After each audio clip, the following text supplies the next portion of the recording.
जय हिंद प्यारे साथियों और बच्चों। आज हम लोग 20 जून का करंट अफेयर्स आपके पास लेकर आए हैं। इस करंट अफेयर्स में बहुत सारी चीज़ें ऐसी हैं जो हमारी परीक्षाओं के लिए बहुत महत्वपूर्ण हैं। कुछ चीज़ें ऐसी हैं जो हमें जानकारी के लिए बहुत महत्वपूर्ण है और कुछ चीज़ें ऐसी हैं जो हमें मेंस के लिए बहुत महत्वपूर्ण है।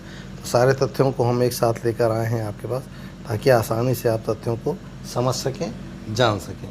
तो चलिए बिना लेट के सेशन को आज शुरू किया जाता है।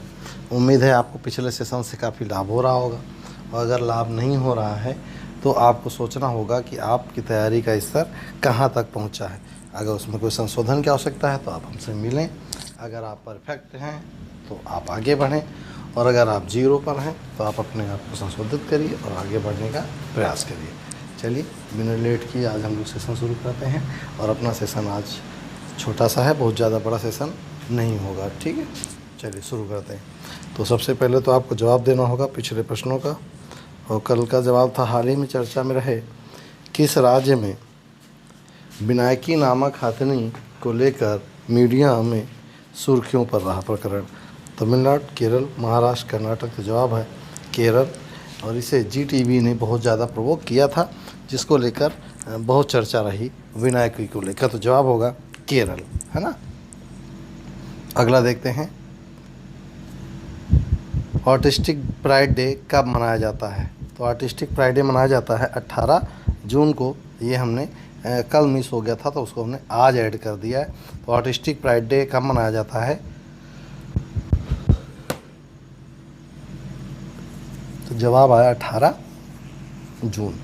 आर्टिस्टिक प्राइड डे 18 जून को मनाया जाता है। हर साल 18 जून को विश्व स्तर पर आर्टिस्टिक प्राइड डे मनाया जाता है। यह दिन ऑटिज्म से, बता रहा हूँ, ऑटिज्म से पीड़ित व्यक्तियों के अधिकारों का सम्मान करने के लिए मनाया जाता है। साल 2005 में गैरिथ एंड एमी नेल्सन द्वारा बनाई गई एप्सिस for freedom, that is AFF द्वारा ब्राज़ील में, नोट करेंगे कहाँ पर, ब्राज़ील में, नोट करेंगे कहाँ पर, ब्राज़ील में पहला आर्टिस्ट प्राइड डे मनाया गया था, जो बाद में एक वैश्विक कार्यक्रम बन गया। न्यूरो डाइवर्सिटी को दर्शाने के लिए रेनबो इन्फिनिटी का प्रतीक, जो रेनबो इन्फिनिटी क्या है, ये दैट इज रेनबो इन्फिनिटी का चिन्ह है, से इसको क्या किया जाता है, दर्शाया जाता है ना। तो सुन लेंगे ऑटिज्म है क्या, एक्चुअली है क्या, ये न्यूरो डिजीज़ है। न्यूरो डिजीज़ में होता क्या है, कोई व्यक्ति एक ही बात को बार बार रिपीट करता रहता है। कोई व्यक्ति के 4 लोग सामने खड़े हो जाए, अपनी बात नहीं रख पाता। कोई व्यक्ति, मीन्स न्यूरो से लेकर एक रिलेटेड है, जिसमें रिपीटिशन पर ध्यान दिया था। तो that is autism day, that is artistic pride day, है ना। ये ऑटिज्म बीमारी है, उसके लिए ज़रा गौर से देख लीजिएगा। यस,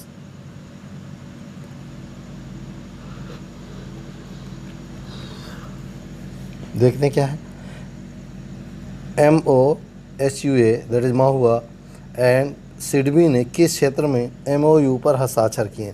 तो होम अफेयर्स को लेकर मिनिस्ट्री, यानी मानव जो विकास मंत्रालय है वो, और सिडबी ने, सिडबी जाने small industries development board of India, SIDBI ने किस क्षेत्र में मेमोरेंडम ऑफ अंडरस्टैंडिंग, MOU और MAU मैं बहुत बार पढ़ा चुका हूँ। MOU का मतलब होता है मेमोरेंडम ऑफ अंडरस्टैंडिंग, यानी समझ हेतु समझौता। तो ये पहले कोई समझौता, जो एग्रीमेंट बने उससे पहले जो आपस में बातचीत होती है उसे हम MOU कहते हैं। तो किसके लिए समझौता किया, तो PM स्वनिधि के लिए किया है। तो मैं आपको पहले स्वनिधि पढ़ा चुका हूँ। ये क्या है, जो ठेला वाले और जो कहते हैं दिहाड़ी वाले, जो ठेलिया पे रखकर सामान बेचते हैं या मजदूरी करते हैं, वह उन लोगों के लिए ये आसानी से ऋण उपलब्ध कराएंगे। आगे वेंडर्स जो होते हैं उनके लिए ये ऋण उपलब्ध कराने के लिए MOU साइन किया गया है ना, जिसमें विशेष लघु ऋण जैसे माइक्रो क्रेडिट सुविधा उपलब्ध कर। एक लाइन का है, सिडबी ने जो वेंडर्स, ठेली वाले हैं, रेहड़ी वाले, उनके लिए माइक्रो फाइनेंस यानी छोटी धनराशि देकर उनको रोजगार की मुख्य धारा लाने के लिए एक समझौता क्या किया है, ज्ञापन किया है। चलिए अगला देख लीजिए,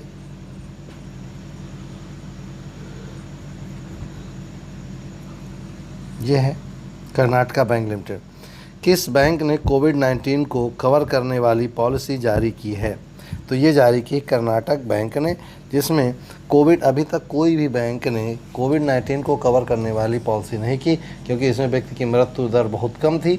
और यही कारण था बहुत ज़्यादा ध्यान नहीं दे, लेकिन कर्नाटका बैंक ने इस क्षेत्र में पहल की है। तो देखते हैं, कर्नाटक बैंक ने अपनी सामाजिक जिम्मेदारी के तहत Universal Sompo General Insurance Company Limited के साथ, नोट करेंगे जो बैंकिंग के सेक्टर में जाना चाहते हैं वो Universal Sompo General Insurance Company Limited के साथ मिलकर कोविड-19 महामारी द्वारा उत्पन्न अनिश्चितताओं को कवर करने के लिए विशेष हेल्थ बीमा पॉलिसी शुरू की।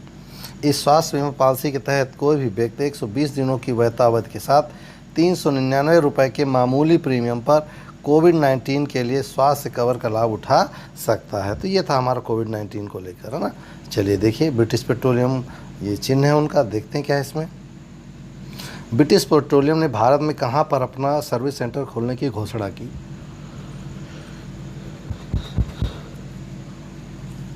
तो ब्रिटिश पेट्रोलियम ने पुणे में यह खोलने की घोषणा की है। क्या देखते हैं, ब्रिटेन की प्रमुख तेल कंपनी ब्रिटिश पेट्रोलियम अपने वैश्विक व्यवसायों को सपोर्ट करने के लिए महाराष्ट्र के पुणे में ग्लोबल बिजनेस सर्विस सेंटर खोलने जा रही। ग्लोबल बिजनेस सर्विस सेंटर माने जो बिजनेस होते हैं इनके पूरे विश्व में, उनका एक केंद्र कहाँ पर बनाया जाएगा?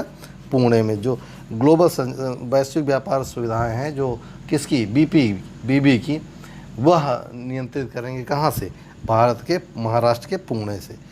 ठीक, इस केंद्र का जनवरी 2021 तक परिचालन होने की संभावना है। एक लाइन में कहें कि ब्रिटिश पेट्रोलियम भारत में रहकर विश्व के व्यापार को नियंत्रित करना चाहता है। ये अच्छी पहल है भारत के लिए। ठीक, कम से कम 2-4-6 हज़ार लोगों को नौकरी मिलेगी और देश हमारा होगा काम करने के लिए। वो लोग यहाँ से रोज़गार के लिए लेंगे और काम करेंगे वैश्विक स्तर का। चलिए अगला देखते हैं, बहुत बढ़िया है। 2 मोबाइल दिख रहे हैं, घबराइए नहीं, देखते क्या।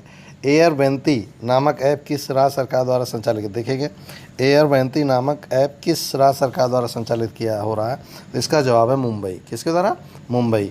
मुंबई में ये है क्या, मान लीजिए आप कोविड-19 से पीड़ित हो जाते हैं और आपको पता ही नहीं कि कहाँ पर बेड है, कहाँ पर बेड नहीं है, और आप एक किसी ऐसी जगह जाते हैं जहाँ पर बेड की उपलब्धता 0 है, तो आप वहाँ परेशान होने क्यों जाए? तो आप मोबाइल पे आप एयरबेंटी नामक ऐप डाउनलोड कर लीजिए, आपको पता चल जाएगा कहाँ पर बेड, आईसीयू बेड खाली हैं, आप वहाँ जाकर अपने आप को एडमिट करा सकते हैं। तो यह है एयरबेंटी, है ना।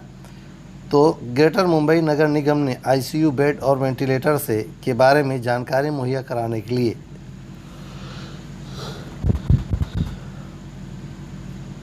मोबाइल एप्लीकेशन एयरबेंटी लॉन्च की है। इस ऐप के तहत सॉफ्टवेयर टेक्नोलॉजी लिमिटेड ने प्रोबिटी सॉफ्टवेयर प्राइवेट लिमिटेड के साथ मिलकर, एक लाइन में कहें कि कुछ 2 सॉफ्टवेयर कंपनीज ने मिलकर ये लॉन्च किया है। किसके लिए? सामान्य जन के लिए। अब हुआ है कहाँ? मुंबई में। तो मुंबई देखना मैप में, ये है मुंबई। मुंबई की कैपिटल है, महाराष्ट्र की कैपिटल है मुंबई। सीएम है उद्धव ठाकरे और भगत सिंह कोश्यारी वहाँ के कौन हैं?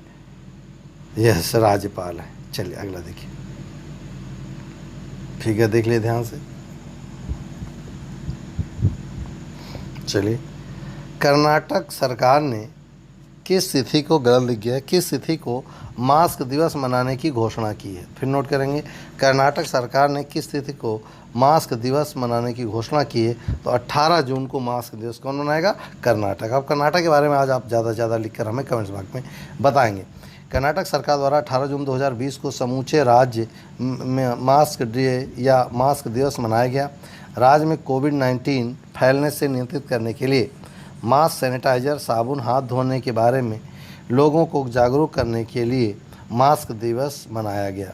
साथ ही लोगों में सोशल डिस्टेंसिंग 2 मीटर होती है ना के मानकों का पालन करने के लिए भी आग्रह किया गया। और गौर से देख लीजिए, जो लोग इसके लिए आग्रह कर रहे हैं वो कितने दूर दूर हैं, आप अंदाज़ा लगा सकते हैं। चलिए आगे बिंदु पे चलते हैं जो हमारी परीक्षाओं के लिए बहुत महत्वपूर्ण है। देखिए ये फिगर गौर से देख लीजिए, बहुत महत्वपूर्ण है। आत्मनिर्भर भारत के तहत क्या है? आई लैब नामक वैन किसके द्वारा संचालित की गई और क्या है?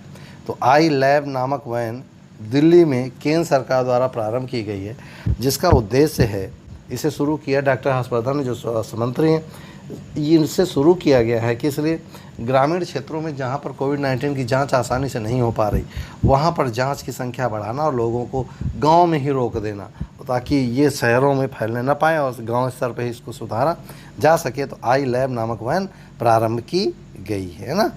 अगला है and sexual violence in conflict, संघर्ष के दिनों में यौन संबंध जो घटनाएं हैं उनको रोकने के लिए दिवस। यौन पीड़ितों के समर्पित दिवस कब मनाया जाता है? तो 19 जून को। International day for elimination of sexual violence in conflict, हर साल 19 जून को विश्व स्तर पर international day for sexual violence in conflict दिवस मनाया जाता है। इस दिन को पूरी दुनिया में भर में यौन हिंसा के पीड़ितों और उनके संघर्ष कर बचे लोगों को सम्मानित करने और उन सभी या ऐसे सभी लोगों को श्रद्धांजलि अर्पित करने के लिए मनाया जाता है जिन्होंने निडर होकर लड़ते हुए अपना पूरा जीवन लगा दिया। एक लाइन में कहें कि जैसे मान लीजिए यहाँ पर किसी महिला के साथ कोई दुर्घटना हो जाती तो यहाँ बड़ी हेय दृष्टि में देखा जाता है, जबकि उसकी कोई गलती नहीं होती फिर भी उसे हेय दृष्टि से देखा जाता है। तो उनको सम्मान दिलाने के लिए उनके दिल में एक आत्मनिर्भरता आत्माभिमान करने के लिए यह दिवस मनाया जाता है। जो सेक्सुअल हरासमेंट का शिकार होते हैं लोग, वो चाहे कोई भी और किसी भी देश में क्यों ना हो। चलिए अगला देखते हैं। इन्हें पहचान लीजिए, नाम बड़ा अजीब है इनका। चलिए 75वीं संयुक्त राष्ट्र महासभा का अध्यक्ष किसे नियुक्त किया गया? आपको अच्छे से पता, संयुक्त राष्ट्र सभा का प्रत्येक 1 वर्ष के लिए कार्यकाल होता है और इस वर्ष हर बार इसका नया सदस्य चुना जाता है। तो ये हैं वोल्कन बोजकिर। ये कहाँ के रहने वाले हैं?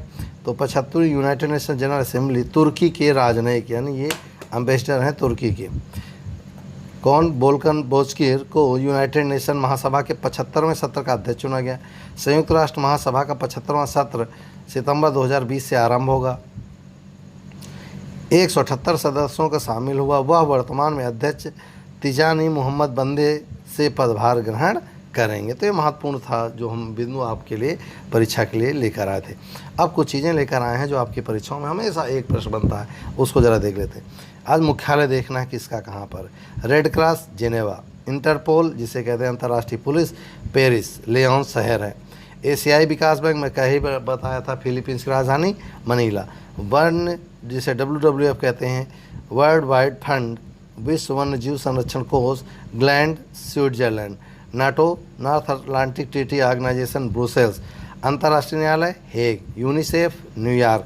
सार्क काठमांडू। संयुक्त राष्ट्र पर्यावरण Nairobi. GATT general agreement trade and tariff मैं पढ़ा चुका हूँ, गैट का ही परिणाम है WTO जेनेवा। विश्व स्वास्थ्य संगठन जेनेवा। अमेरिकी राज्यों का संगठन that is organisation of American States, तो इसका है वाशिंगटन DC। अरब लीग काहिरा। परस्पर आर्थिक सहायता परिषद दैट इज कॉमन कॉर मॉस। World Council of Churches Geneva. यूरोपीय ऊर्जा आयोग जेनेवा। अफ्रीकी आर्थिक आयोग आदिस अबाबा। अगला यूरोपीय मुक्त व्यापार संघ दैट इज एक्टा जेनेवा। संयुक्त राष्ट्र शरणार्थी उच्चायोग जेनेवा। अंतर्राष्ट्रीय परमाणु ऊर्जा एजेंसी वियना। नोट करेंगे ये पेपर बहुत आता है। ऑस्ट्रिया की राजधानी वियना। पश्चिम एशिया आर्थिक आयोग बगदाद। संयुक्त राष्ट्र व्यापार एवं विकास सम्मेलन that is UNCTAD Geneva. Amnesty International London. अंतर्राष्ट्रीय ओलंपिक कमेटी IOC लुसाने। यूरोपीय common market that is ECM Geneva. राष्ट्रमंडली राष्ट्र अध्यक्ष सम्मेलन स्ट्रासबर्ग। पेट्रोलियम उत्पादक देशों का दैट इज OPEC वियना। आर्थिक सहयोग एवं विकास संगठन पेरिस। यूरोपियन परमाणु ऊर्जा समुदाय ब्रुसेल्स। राष्ट्रमंडल या कॉमनवेल्थ लंदन। यूरोपीय आर्थिक समुदाय दैट इज EEC। यूरोपीय इकोनॉमिक कोऑपरेशन जेनेवा। यूरोपीय संसद Luxembourg. European Space research organisation that is ISRO Paris. अंतर्राष्ट्रीय श्रम संगठन ILO जेनेवा। यूरोपीय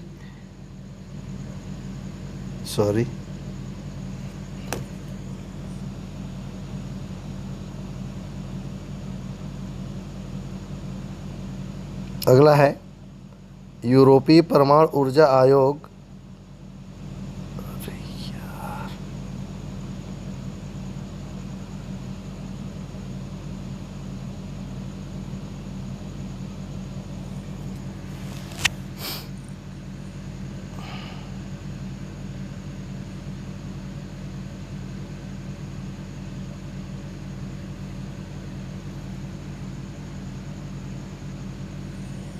सॉरी, ये मैस हो गया था, हाथ टच होने के कारण सारा टेक्नोलॉजिकल ही होता है, जरा छू जाए तो सब गड़बड़ हो जाता है।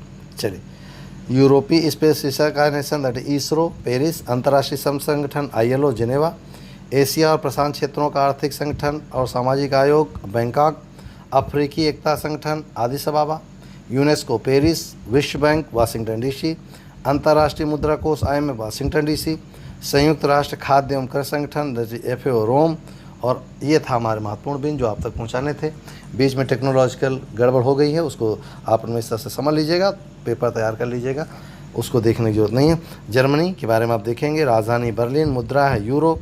आपको बताना कितने देशों ने यूरो मुद्रा को एक्सेप्ट कर लिया है। राष्ट्रपति हैं Frank Walter Steinmeier, chancellor Angela Merkel, आपको पता दुनिया की सबसे सशक्त महिला। संसद बुंडेस्टैग, बहुत पूछी गई बुंडेस्टैग। महाद्वीप यूरोप, राष्ट्रभाषा जर्मन, जनसंख्या में स्थान 13वां, GDP में तीसरा, क्षेत्रफल में 61वां और राष्ट्रीय ध्वज आपके सामने है। अब आप आज के अभ्यास के लिए प्रश्न थोड़ा सा अलग सा लेकर आएँ। अभी चर्चा में किस राज्य ने अपने प्रवासी मजदूरों को मजदूर कल्याण अभियान के तहत कार्य देने की पहल की? केरल, पंजाब, बिहार या उत्तर प्रदेश में से आपको जवाब देना कहाँ पर ये शुरू किया गया है। ठीक है, तो ये था हमारा आज का बेहतर सेशन। उम्मीद है आपको मज़ा आई होगी। आप तैयार करके हमें देंगे, और जब भी कभी परीक्षाओं का दौर आएगा तो आप ये ना कहें कि सर हमारा क्वेश्चन करंट का छूट गया। मोस्टली चीज़ें हम आपके सामने लेकर आते रहते हैं, आपकी जिम्मेदारी है इन चीज़ों को तैयार करते रहें। फिलहाल आज इतना ही। नए वीडियो में नए उम्मीदों के साथ, नए जोश के साथ मिलते हैं। आज फिलहाल इतना ही। जय हिंद।